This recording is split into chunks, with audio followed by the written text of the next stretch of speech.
Hello again, everyone, and welcome back to our community. So excited to be here today with my special guest, Molly Crusen Bishop, who I know many of you in the I've Decided family know very well. She's an active member. But before we get into that, I just want to remind everybody that we're coming to you from the I've Decided studios, and this podcast, our community, is sponsored by I've Decided and the Greater Peoria Family YMCA, where I am employed and happy to be a part of. And I'm just excited to be here today, Molly, and to learn a little bit more about you and to have a conversation with you about this weekly winning word of lucid. You know, it's always interesting when Kim comes up with these words. I know. And I know she doesn't make them up, but when she, and I always have to, we think she does. Yeah, I always have to real. think, I'm not sure I know what that word means. Yes. Right? Because some of them are so rarely used, right? But there's always a connection. And we're just going to have an opportunity to talk about that. But before we do, why don't you go ahead and introduce yourself in case there's anybody out there who doesn't know who Molly Crusen Bishop is. Well, thank you for having me. First of all, I'm happy to come and love promoting I've Decided, love interacting with other I've Decided members. Sure. So that's great. I studied with Cindy Bird and Kim for over a year and earned my life coach certification with I've Decided in end of January of this year. And then I've been working with someone that I coach since that time. Mm-hmm. And it's been a big blessing in my life. And I love paying it forward. And I look forward to many more years of what's to come. Yep. I would imagine that, being a life coach, right? And you think about that, you're helping someone else, but when you're doing that, there's always so many rewards that you get back, yourself through that process. Oh yeah. Well, when I first started in January of, I guess, 2021, with getting coached, oh my gosh, I had so many goals. I had so many things that I had wanted to accomplish and knock off my list. And sure enough, you're able to learn with those 10 pieces of the puzzle how to focus and just get clear, linear, as linear as we can in this imperfect world, right? As clear cut of a line to get from point A to point B. If you put the time in and you do the work, you're most likely going to get the results that you're working for. Now, obviously, it's not perfect. No, nothing's perfect because we're up in heaven. Right. But as far as here, I just started accomplishing one goal and then another and then another. And it's we're a personal development company, but it's been able to help me professionally as well. Yeah. So that's awesome. You can have anything from weight loss to, are you living lukewarm? Do you want to figure out what your dreams are? Some people don't even know what their dreams are. They don't even know what they want. Yeah. So a couple conversations with Kim or one of us can help you quickly get to the heart of what you're wanting to do. Yeah. So you've had the opportunity to be on both sides of the table, right? Yes. Being coached by somebody in the I've Decided community, and now you're a coach helping others in the I've Decided community. I think that's really cool. You have an interesting perspective, I'm sure. I do. And I think honestly, and I think Kim and other coaches would attest to this, is that we should be coachable our entire lives. Until the day that I don't take a breath on this earth, I want to be coachable and I want to help others with what I know. Yeah. Paying it forward and also improving who I am and learning from those around me. Yeah. I think that's really important. The ability to be coached, right, is important. And in my mind, I always go to athletics because I do a lot of that, but that is so relevant to our everyday life too. You have to be coachable, right? Because there's always something for us to learn, right? And we always make mistakes, and we have to be able to lean into others to help us get over some of those challenges. Yeah. And go to the word of the week, lucid, which is actually, that's something that I use. It's a word I use all the time because I have very lucid dreams. We talked about it Monday with our coaches confabulation Monday morning. And I'm like, oh yeah, I said, I never even thought the way I dreamt was even different but I have dreams where I can touch things and smell things and walk around. And I just thought it was normal. And and then talking to other people, I'm like, okay, maybe it's not quite such a normal thing, but for me it is. And then a lot of times I'll have what I call a vision. Like I had a vision of a historic 5K, and it was around 2016. And I thought, oh, I need to do a historic 5K for Peoria. And then I started working for Central Illinois Landmarks Foundation, and I talked to them. It was the first event I ever did on my own. And I said, let's do a whiskey barren run and walk. And then, so those visions can come in dreams or when you're daydreaming or just praying or planning and following through on those things. I think having that clear vision is what goes from the dreaming process when you're sleeping to when you're awake, and then taking action on those goals and dreams. So it's a great word. But I agree. It is a great word. And the definition is simple, right? And you've kind of explained it. It's clearly expressed, easily understood. And for me, when I first saw the word, I had to think about it for a minute. What does that even mean, right? You've seen it throughout your life. You've probably used it at different times, but I'm not even sure I've used it in the right context when I put the definition to it. So I wonder if there's other folks out there that even are challenged with that too. But, Kim wrote a great article this week. Oh, yeah. And she always does. And, 6 questions, right, that I think we really need to reflect on to help us become more lucid. And doing that in the framework of helping to define our success and understand. And like you said, some people don't even know what it is they're trying to achieve, right? Oh, I know. Absolutely. And if you don't have that goal in mind, how can you define success if you don't have at least established a goal? Oh, yeah. Let's start with the first question. It's what makes your heart smile? What gives you that deep warmth feeling of peace and joy or a spark? And that is the best way. I love there's an expression, and I've seen it in memes. The things that you're good at or the things that bring you joy aren't by accident. Yeah. So you can start with that. Right. What personally makes you happy? Do you love eating at certain kinds of restaurants? Do you like cooking? Do you like sewing? Like what you can take just the most everyday things and start with that, and then maybe find a way to connect a bigger dream or accomplishment with that. Yeah. One of the things I've tried to do is with history. History is my passion over everything other than God and my family. And connecting and teaching people about history. So I try to connect it in, and I've been able to do that with quite a few things that I do. Not everything, but it makes, they say you're lucky if you do things you love. It's not like you're working. So. Right. Yeah. So I think it's really important to find out what makes your heart smile. Yeah. I grew up in a household where,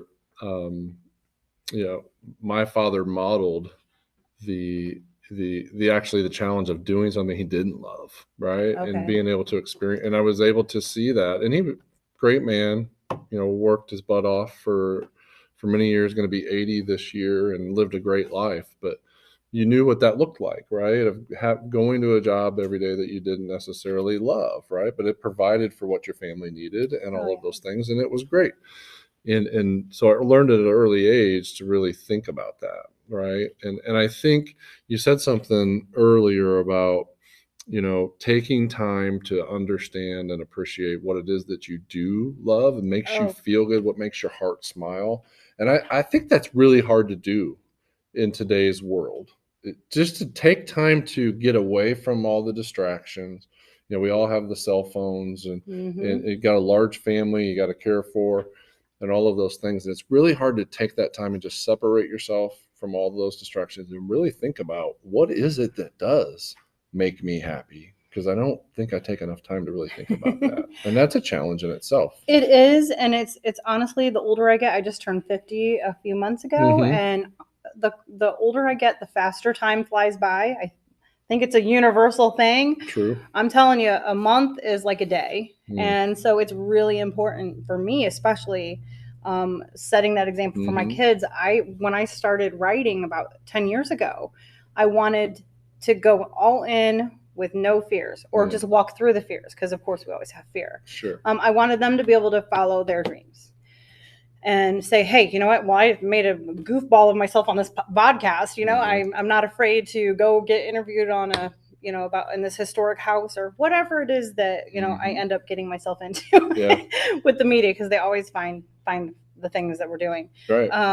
And so I think, it's important now more than ever, living in this high tech answer. Everybody wants your everything all the time. Right. No turn off, no boundaries. Right. It's more important than ever that we stop and take those hikes, walk by the river, play with your dog, go swimming with your kids, read that book. And sitting, you know, having those warm, just down times, that's when you get your answers. Yeah, I think you're right. For sure. And you have to be intentional about that. So it's an important question, but you've got to allow the time for that to really develop, I think, in your mind and in your heart too, so that you fully understand what that means. Yeah, and you're right. The word intentional and lucid together, that, you know, it's very, very, that's a strong combination, because, you know I have several events coming up in the next few weeks. I have to be very intentional and very lucid with that. I'm getting a downtime or my alone time every day, a certain amount, minimum half an hour. Wow. And hopefully 2 to 3 hours, which is hard to do when we're all working and have families. But the more you do it, the better you get at it. Yeah, so true. Practice makes perfect. It right? Does. So the next point, or the next question, I guess, is around understanding what makes you feel good about yourself, right? Yeah. Which kind of dovetails with the first point of what makes your heart smile. But what makes you feel good about yourself? How do you evaluate that? Yeah, that is definitely, that's something, because you know, my generation, at least my house, I was raised, you weren't supposed to talk about that. Yeah. You know, it just wasn't. Right. You know, be humble, right? be humble, have humility, all that kind of stuff.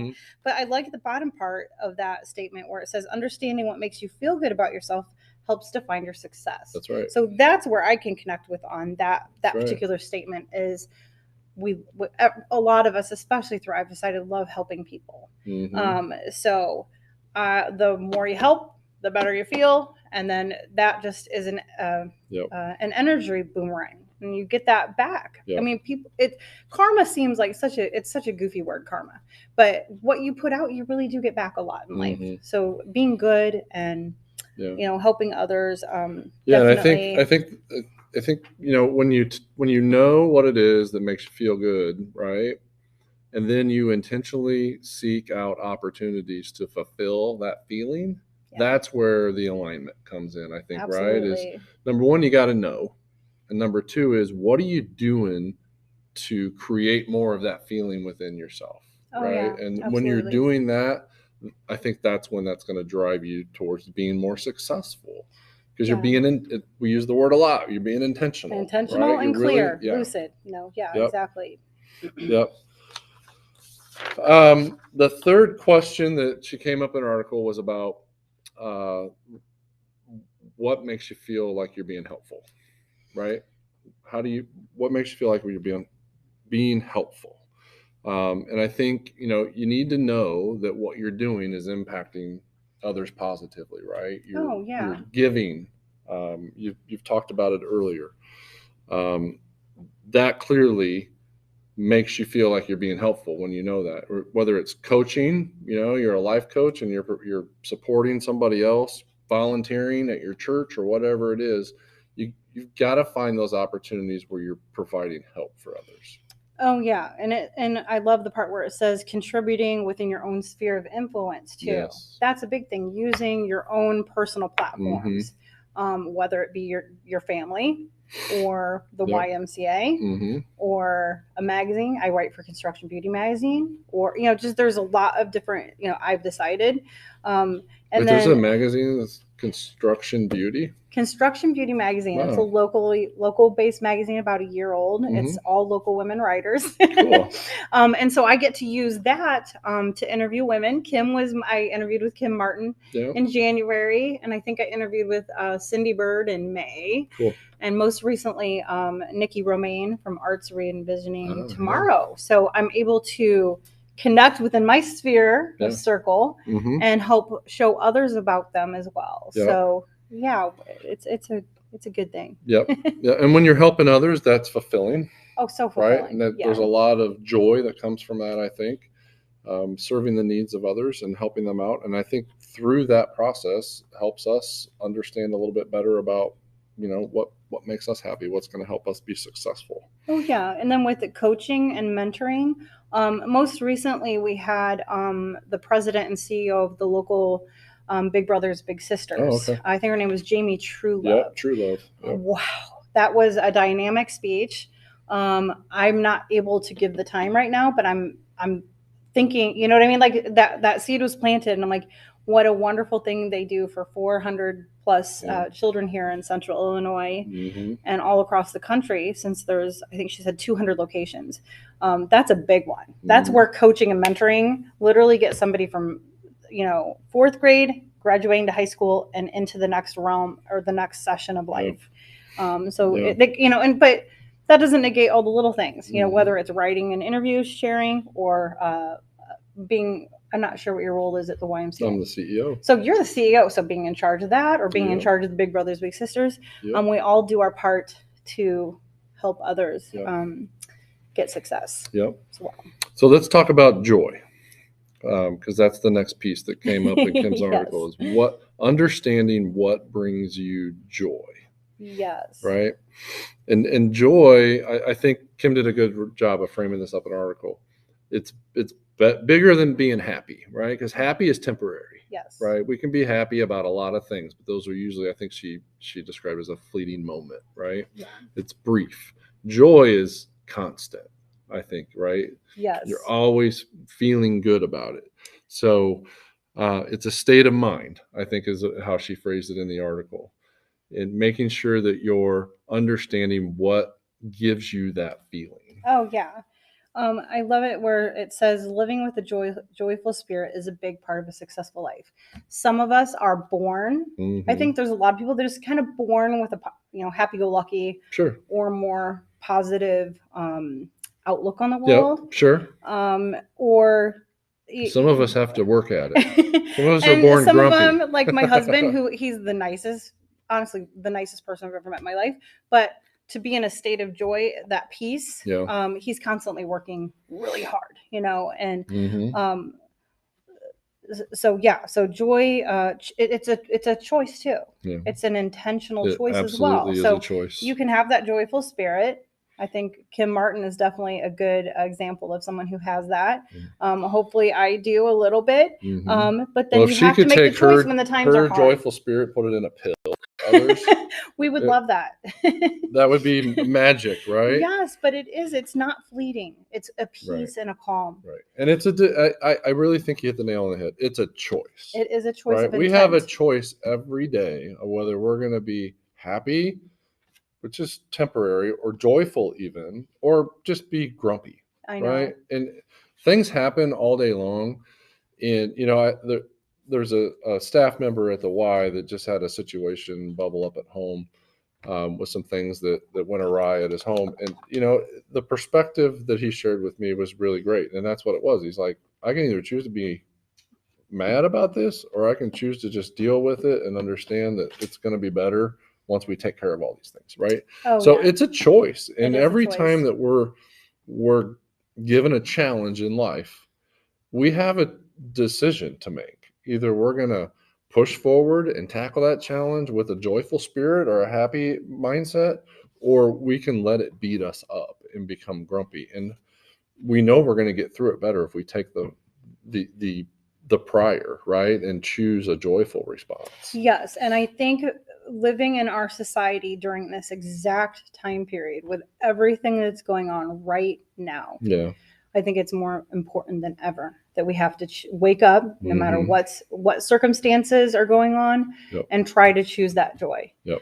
And if you get knocked down, which you always will, the quicker you get back up. I think it's get knocked down 7 times, get up 8. Yeah.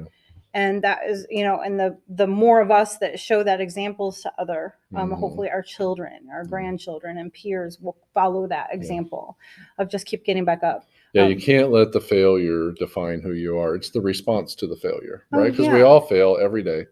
And no matter what we're doing, whether we're playing sports or we're at work or we're at home as a parent or sibling or child or whatever, we're going to fail. It's what do we do to recover from the failure? That defines who we are as an individual. Oh, absolutely. There's this author. Her name was Corrie ten Boom. Okay. And she was a victim. I'm trying to remember. My dad was served in World War II, so it was one of my things that I read about a lot and caught my attention with history. I believe that she and her family helped hide and escape, Jews. Okay. She wasn't Jewish or something. Oh, okay. I don't think, but she did end up in a concentration camp.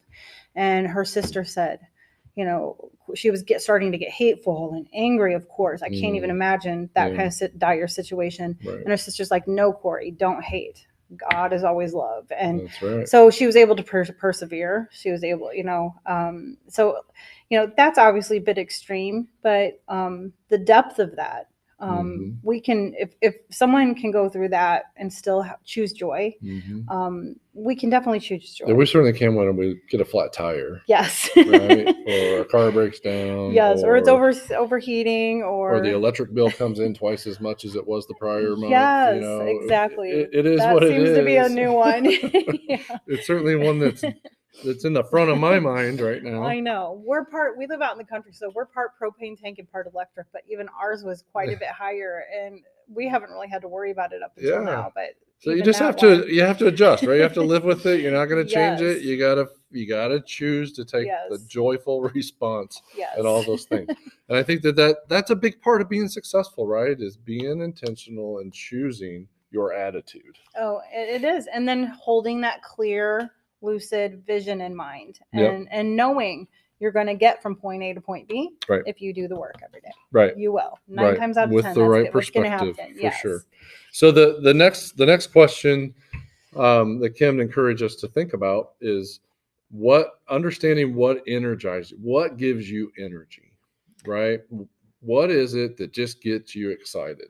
And if you can align your actions with those feelings and understand, from a goal mindset of what it is that's going to give you that energy and excitement, then I think you're going to be much more likely to be successful. You got to think about what gives you the motivation. Oh yeah. For me, I would say when I on my very first business card, before I ever published, before I ever did anything, I wrote out of who I was already. Okay. And one of the words was storyteller. And author, storyteller, motivational speaker. Nice. And that was about 10 or 12 years ago. And I designed the card myself, and I made up a quote on it. And the quote was, discover all the aspects of your soul and let the world deal with it, whatever you find. And so being a storyteller and encouraging others is definitely something that motivates me, whether I'm telling a story, about motivation or history or whatever it is. Coaching, definitely it comes in coaching, and then I like the part in this one where it says remove the energy suckers. Yeah. We all have so those. We can't avoid them all the time, but you can have you can be intentional and lucid about how often you're going to allow that energy around you, because sometimes it's our family or friends or neighbors.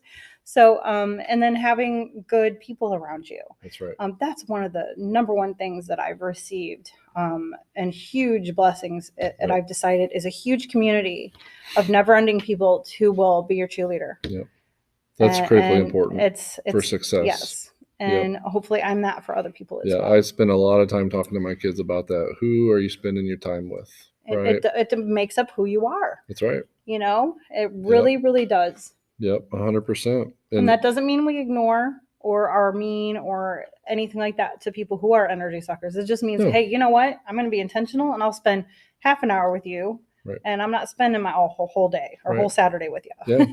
Yeah. So we can still love them. It just, Well, that negative influence distracts us. Yeah. Right. And it gives us, I guess, a better opportunity. I'll use that phrase to fail. Right. When we surround ourselves with that. So we have to be very thoughtful and very intentional about who we're spending our time with. Yes, we do. And then the last question, and then we'll wrap up is understanding who do you applaud, right? And this is a tough one, I think, or not necessarily tough, but I think there's some context here, right? This isn't about envying what others have, but it's understanding who it is that you know in your life who has success, and what is it about that success that you like, right? And framing that in the perspective of, I want to be successful too, so I want to understand and learn from that individual. Well, for me, it definitely started with both my parents. Oh my goodness, Don and Joni Crusen. They were just, I lost my mom 11 years ago and dad about 21 years ago. But they were just very intelligent people, very hard workers, had very much empathy for others, but their love and loyalty of 53 years of marriage is what they made it to before my dad passed. And so that's the first one. And then my husband of almost 30 years, Doug, holy cow. The stuff he's accomplished in his life, you go from his childhood and then and then I look at him now, and we grew up about 5 blocks apart from each other. Oh, wow. And he was always where I was. We didn't know each other that well till we were in our early 20s, but he is definitely somebody I can't believe he can accomplish the things he can do. And then outside of my family, a couple people from I've decided who really, really were huge influences on me have been Kim Martin and Cindy Bird and Kurt White. And Jackie Greer Buchanan. And that's just a few. But the way that they are able to continually show up and continually help others, and they're always pushing. And I like that train ride. I want to be always pushing and moving ahead and rising, elevating as much as I can in every day that I have on this earth. So that's who I thought. That's a great example. And that's exactly what I think was being stated in the article, is understanding who that is, what it is they're doing that you like, that you would like to emulate or have some of that similar success, and how they go about doing that. So leaning into those individuals and using that as motivation for yourself, I think is critically important. So, well, this has been good conversation. I appreciate you being here and joining us. And I think you have a book that's coming out, don't you, that we want to talk with people about. Tell us about that. I would love to. So I have been working behind the scenes. So I've self-published 2 books. One was a children's book called Serendipity Song, and the second one was a historic nonfiction called Footprints of Our Forefathers, which is about my ancestors' treks from Europe and Eastern United States and how they ended up in Peoria in the early days, with another lady named Lisa Gavin. And then this one, I was able to get a contract with a Reedy Publishing in St. Louis. And it's a book called 100 Things to Do in Peoria Before You Die. Oh boy! And they have been doing this book. Is the YMCA on that list? I don't know, but I was able to get a lot of, because it's not just the 100 vignettes; it's a lot of side mentions and tips and itineraries. But it's really funny because I was able to get the gig. So we say the daughter of somebody that went to grade school with my husband and I at St. Mark's. My husband was 1 year older. Her daughter worked at Reedy Publishing in St. Louis and said, Mom, her mom was from Peoria. Hey, do you know any history writers or anybody in Peoria who's a cheerleader for Peoria? And she's like, yeah, Molly, Doug's wife Molly does. And that's how I got the contract last year. And it comes out October 1st, and I should have it in hand November 1st. I'm booking events starting November 1st and on. I have to do a minimum of 5. Hopefully I'll just do them for a whole year and just have a lot of fun promoting tons and tons of great things about Peoria. 100 things to do in Peoria before you die. They've done this book in over 100 cities for over a decade. So really? I'm part of a well-oiled machine. And I'm so blessed to be able to have made that connection, That's really and cool. It was definitely divine design, because it could have been we have tons of great writers here in Central Illinois. Sure. And I definitely am a cheerleader for Peoria. I'm always trying to do, behind the scenes or in front of the scenes, however I can do to try to make wherever I walk a little better, and focus on the good things. But there's tons of stuff. One of the fun facts is we have over 9,000 acres of parks here in Peoria. We do have a lot. 9,000 acres. That stands out in the Midwest. Is that just Peoria, or are you talking the region? That's Peoria County. Wow. Just Peoria Park District. I'm sorry. Yeah. Peoria Park District has over 9,000 acres of parks. And that's a huge park system. Yes, it is. We're so blessed. It's one of the largest in the country, I believe. I think so. I think it's one of the top in the country. And the fact that we've been able to hold on to that green space and continue to keep it. And that is a tourist, people come here. Our history, the historic things in the book.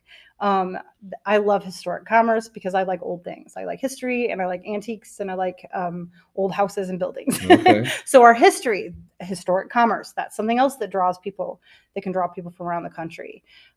We're within half an hour or so of Banner Marsh, and about less than an hour from Emiquon.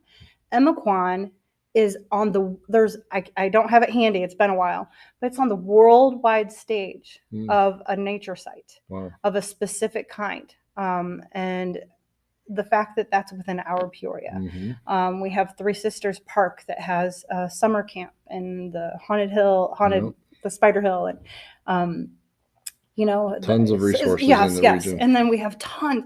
I tried to get as many local mom and pop shops in there as possible. Yeah, that's cool. So as many as I could. Probably was hard to get it to 100. I started off, when I first sat down with the list, I sat down with Kim, I sat down with my husband, and it was really within an hour or two, I had over 300 things. Yeah. And whittling it down to the top ones that would get the vignette, I had to use my gut, and I had to use my insight, and also what I love. So some of the things are things that I love, and some are things that I just think are special to Peoria that maybe might not be my favorite, but highlight Peoria. Our warehouse district, Connected, Cafe Santa Rosa. Those you are can't just share everything. You want people to read the book, right? There's 100 plus, because the coffee shop. So I will say Cafe Santa Rosa is the lead coffee shop. I will reveal that. But on the other page, there's a list of like 7 or 8 other coffee shops. Okay. So when I like so many of them, I love coffee meetings. But their story and their humanitarian efforts in the world are why I picked that particular one.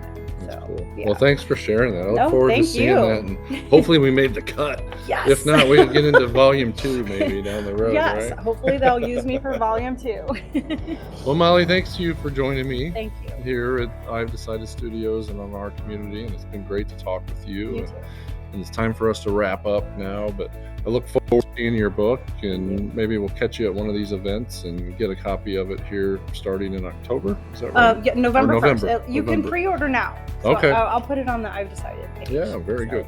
All right. Well, thank you very much, everybody, for joining us. We look forward to seeing you next month here on Our Community. Thank you.